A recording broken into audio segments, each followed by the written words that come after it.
Bienvenue dans ma nouvelle série Podcast avec âme voyant. Ici, je partage avec vous des sujets que j'ai découverts sur Internet, vécus moi-même ou entendus autour de moi. Toutes les autres séries de la chaîne continuent comme d'habitude. Merci infiniment pour votre soutien et votre écoute. Aujourd'hui, nous parlons de l'anxiété sociale, pourquoi elle prend le dessus si facilement et ce que vous pouvez faire pour vous sentir un peu plus en contrôle. L'anxiété sociale est une expérience vraiment étrange que beaucoup de gens vivent. Vous entrez dans une pièce, peut-être un petit rassemblement, peut-être un événement plus important, et soudainement, votre esprit commence à devenir incontrôlable. Vous réfléchissez à quoi dire et quand le dire, si vous avez l'air bizarre, si vous devez parler maintenant ou attendre. Vous regardez tout le monde interagir comme si c'était une danse fluide et vous êtes coincé à essayer de comprendre ou intervenir sans déranger personne. Et voici la partie qui aggrave les choses. Vous savez que vous y réfléchissez trop. Vous savez que cela ne devrait pas sembler si difficile, mais cela n'aide pas. Les pensées continuent à venir et même si vous parvenez à les repousser suffisamment longtemps pour participer, cela semble toujours très artificiel et gênant. C'est de cela que nous parlons aujourd'hui, pas seulement de ce qu'est l'anxiété sociale, mais pourquoi elle ne disparaît pas lorsque vous vous dites de vous détendre. Pourquoi cela ne fonctionne pas d'avoir simplement confiance. Pourquoi toute la logique et l'analyse que vous avez essayé, cela n'a probablement pas aidé. Ce que vous devez comprendre, c'est que l'anxiété sociale n'est pas quelque chose dont vous pouvez vous sortir par la pensée. Ce n'est pas seulement un problème dans vos pensées, c'est un schéma dans votre système, et une fois que vous comprenez comment ce système fonctionne, vous pouvez enfin arrêter de le combattre et commencer à travailler avec. Commençons par là. La plupart des gens qui luttent contre l'anxiété sociale sont en fait incroyablement conscients d'eux-mêmes. Ils savent qu'ils pensent trop. Ils savent qu'ils répètent, éditent, anticipent, et ils ont probablement lu une douzaine d'articles ou regardé des vidéos sur ce qu'il faut dire. Comment se comporter, comment arrêter de porter autant de poids, mais rien de tout cela ne l'arrête. Car le problème fondamental n'est pas que vous ne savez pas quoi faire, c'est que vous êtes piégé dans une boucle entre deux systèmes dans votre cerveau. Une partie est votre système cognitif, la partie qui essaie de réfléchir à tout, elle essaie de lire la pièce, de trouver les bons mots, de comprendre ce que les autres pensent. Elle essaie également de comprendre si vous en avez trop dit ou pas assez. Ensuite, il y a l'autre partie, votre système de régulation émotionnelle centré dans l'amygdale, c'est de là que vient votre peur. C'est la partie de votre cerveau qui dit que ça pourrait mal tourner, vous pourriez être jugé, vous n'êtes pas en sécurité ici. Donc, ce qui se passe dans l'anxiété sociale, c'est que votre cerveau analytique commence à réfléchir à des solutions, et votre cerveau émotionnel répond avec des signaux de menace et vous êtes coincé au milieu en essayant de déjouer cette peur. Mais le problème est que chaque fois que vous essayez de résoudre l'anxiété avec plus de réflexion, vous ne faites qu'alimenter encore plus cette boucle. Vous commencez à croire que si vous aviez juste les bons mots ou le timing parfait ou suffisamment de pratique dans votre tête, l'anxiété disparaîtrait. Mais plus vous analysez, plus vous vous sentez anxieux parce que maintenant vous ne vous inquiétez pas seulement pour les autres. Vous vous surveillez aussi constamment et à ce stade, la socialisation cesse d'être spontanée. Elle devient une performance et cette performance est bien sûr mentalement épuisante. Donc, une fois que vous êtes coincé dans cette boucle, coincé entre la réflexion excessive et la peur, vous commencez à vous éloigner de votre environnement, la chose même qui pourrait réellement calmer votre système. Lorsque vous vous sentez socialement anxieux, votre premier réflexe est généralement de vous retirer. Peut-être pas complètement. Peut-être que vous êtes toujours là, debout, à hocher la tête, faisant semblant d'être présent, mais intérieurement, vous vous êtes déconnecté. Vous ne lisez pas vraiment les gens autour de vous. Vous ne lisez pas leur visage ou leur langage corporel. Vous regardez votre téléphone, vous répétez vos répliques, vous restez enfermé dans votre propre tête. Et c'est là que quelque chose de vraiment important est manqué, parce que votre cerveau a des systèmes conçus pour vous aider à vous sentir en sécurité dans les contextes sociaux. Il y a littéralement une partie de votre cerveau, le cortex d'association visuelle, qui interprète le sens émotionnel de ce que vous voyez. Donc quand quelqu'un vous sourit ou tourne légèrement son corps vers vous, ou établit un bref contact visuel, ces petits signaux sont captés et interprétés comme « et vous êtes le bienvenu ici ». Mais si vous ne levez jamais les yeux, si vos yeux sont collés au sol ou au mur ou à votre téléphone, alors ces signaux n'arrivent-ils jamais. Tout ce système de sécurité reste hors ligne. Donc maintenant vous êtes dans une pièce pleine de gens qui pourraient être ouverts, amicaux, voire excités de vous parler. Mais votre cerveau ne le sait pas parce qu'il est toujours bloqué, fonctionnant par la peur et l'imagination, pas la réalité. Et voici le truc fou. Même si quelqu'un vous sourit ou vous invite à entrer, vous pourriez le manquer parce que votre système nerveux était trop occupé à se préparer au rejet pour même enregistrer l'acceptation. Donc si nous voulons commencer à recabler cette anxiété, pas seulement y faire face, mais réellement la changer, nous devons faire quelque chose de vraiment contre-intuitif. Arrêter de chercher la sécurité à l'intérieur et commencer à laisser entrer le monde extérieur. Cela commence par quelque chose de simple, juste regarder vers le haut. Maintenant parlons de quelque chose que la plupart des gens essaient, surtout si vous souffrez d'anxiété sociale depuis longtemps.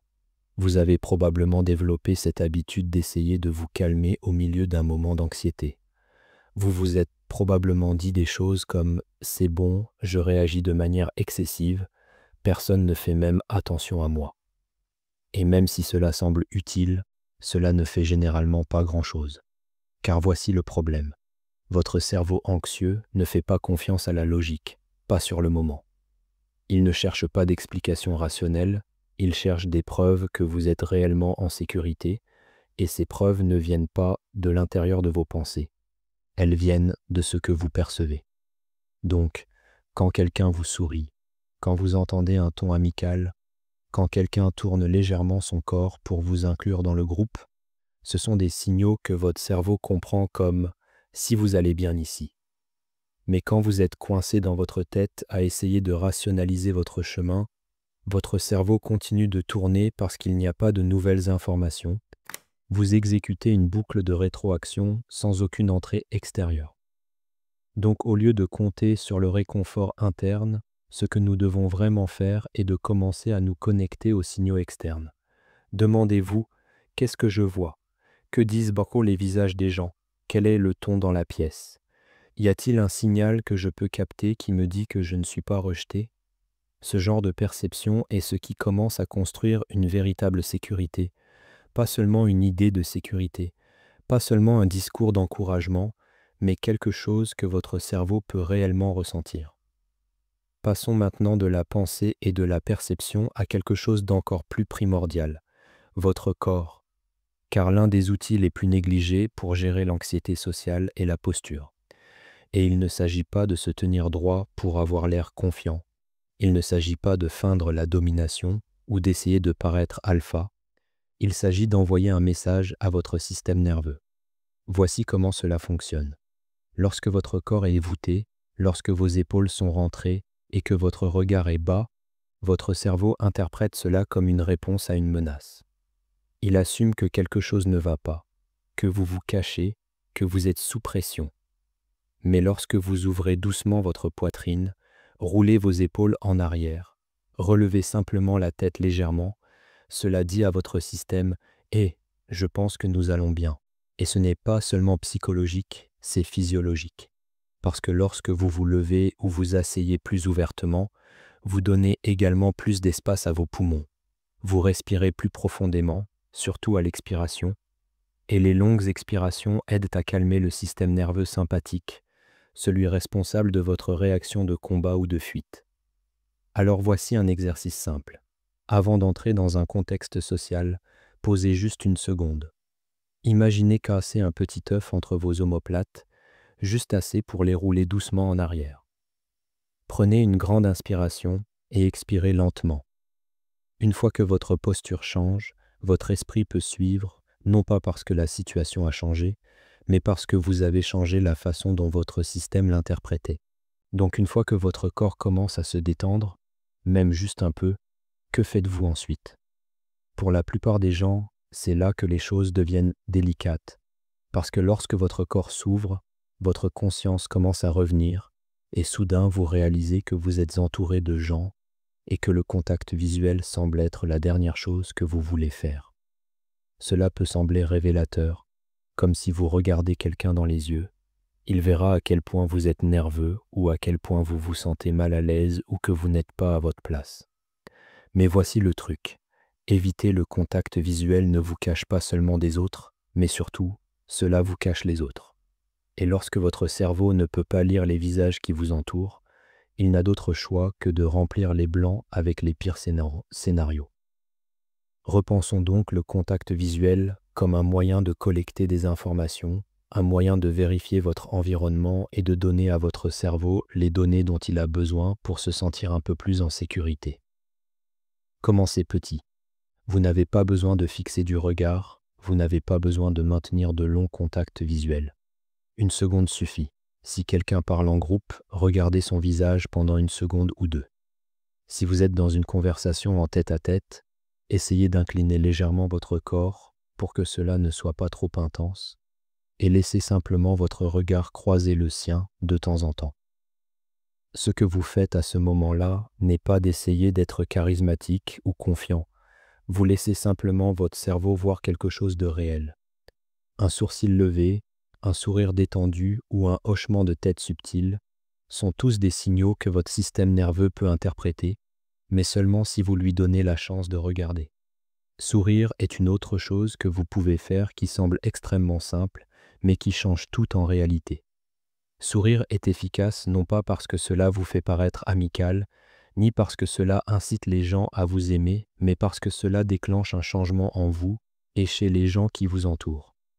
Lorsque vous souriez à quelqu'un, même pour une seconde, cela crée généralement une réponse. Ils vous sourient en retour.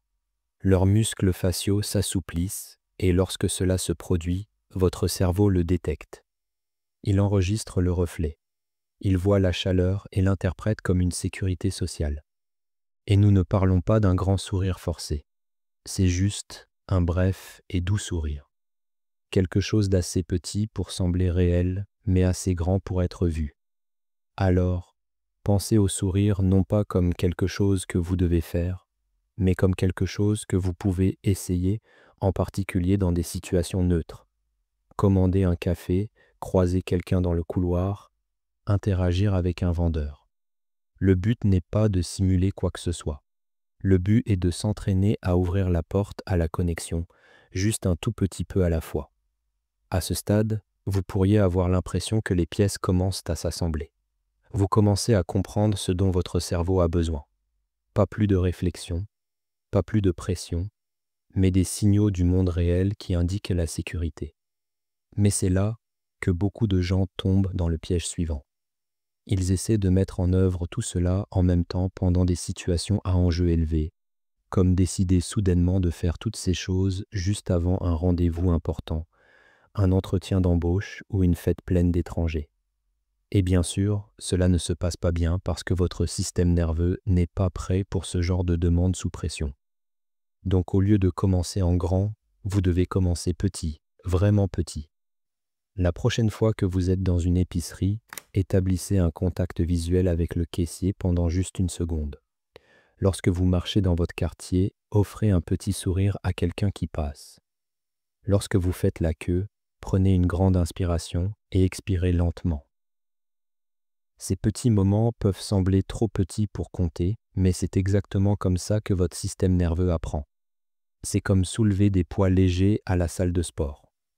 Au début, le but n'est pas de devenir fort du jour au lendemain, c'est juste de rappeler à votre corps comment bouger. La confiance sociale fonctionne de la même manière.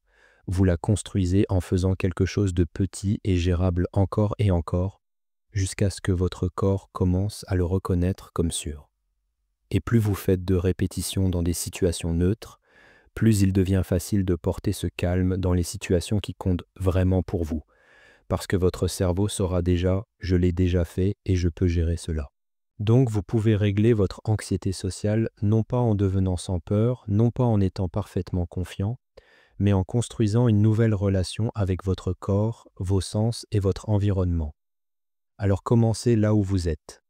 Un coup d'œil, une respiration, un sourire.